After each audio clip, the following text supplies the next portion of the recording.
GM রান্নাবান্নাতে সকলকে স্বাগত। আজকে তৈরি করব একটা নতুন ধরনের পেঁপের রেসিপি। সেই জন্য একটা গোটা পেঁপে নিয়ে নিয়েছি। পেঁপেটাকে এখন ভালো করে ছুলিয়ে তারপর আমি এই গ্রেটারটার সাহায্যে কুড়িয়ে নিচ্ছি।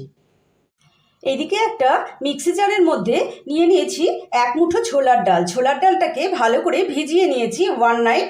তারপর আমি এখানে কিছুটা আদা দিয়ে দিলাম আর কিছুটা গোলমরিচের গুঁড়ো দিয়ে দিলাম, সামান্য একটু হলুদ দিলাম, পরিমাণ মতো লবণ দিই, টেস্টের জন্য সামান্য একটু চিনি ব্যবহার করলাম। এটাকে এখন ভালো করে পেস্ট করে নিয়ে আসবো।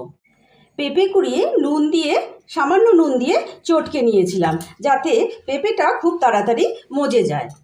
সামান্য হলুদ দিয়ে দিলাম, সামান্য ভাজা মশলা, শাহি গরম মশলা, সামান্য একটু কিশমিশ কেটে নিয়েছিলাম, 100 গ্রামের মতন ছানা, সামান্য একটু চিনির গুঁড়ো, বাইন্ডিংয়ের জন্য এই ছোলার ডাল বাটাটা, সবগুলো দিয়ে এবার ভালো করে চটকে নেব। আমাদের সমস্ত কিছু মাখা হয়ে গেছে। এইবার যে মাখা হয়ে গেছে এইগুলোকে এখন গোল গোল করে একটা করে কোফতার আকারে তৈরি করে নেব। ঠিক এই রকম করে কোফতাগুলো যে বানিয়ে রেখেছিলাম একটা একটা করে কোফতা কিন্তু এবার আমি তেলের মধ্যে ছেড়ে দিলাম। কোফতাগুলো আমরা এপাশ ওপাশ লাল লাল করে ভেজে এবার আমি উঠিয়ে রাখবো। কোফতাগুলো ভাজার সময় কিন্তু ফ্লেমটা হাই করে ভাজতে হবে।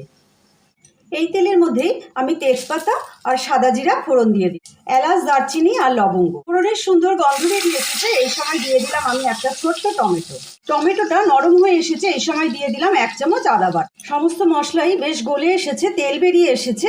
এবার আমি দিয়ে দিলাম জিরা ধনের গুঁড়ো 2 চামচ, সামান্য একটু জল দিয়ে দিলাম, রং হওয়ার জন্য দিয়ে দিলাম হলুদ, কাশ্মীরি লঙ্কার গুঁড়ো, ঝাল লঙ্কার গুঁড়ো। মশলাটাকে এখন লো ফ্লেম করে কষতে দেবো। এবার ঢাকনা চাপা দিয়ে মশলা আমাদের ভাজা হয়ে গেছে, মশলার গায়ের থেকে কিন্তু বেশ সুন্দর তেল বেরিয়ে এসেছে। এই সময় আমি দিয়ে দিলাম পরিমাণ মতন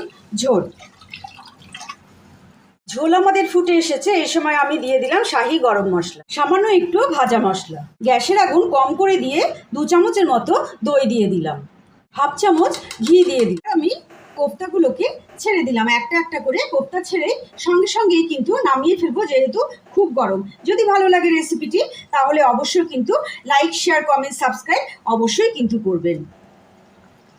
ভালো লাগলে অবশ্যই একটা কমেন্ট করবেন, কমেন্ট করে জানাবেন যে কেমন লাগলো।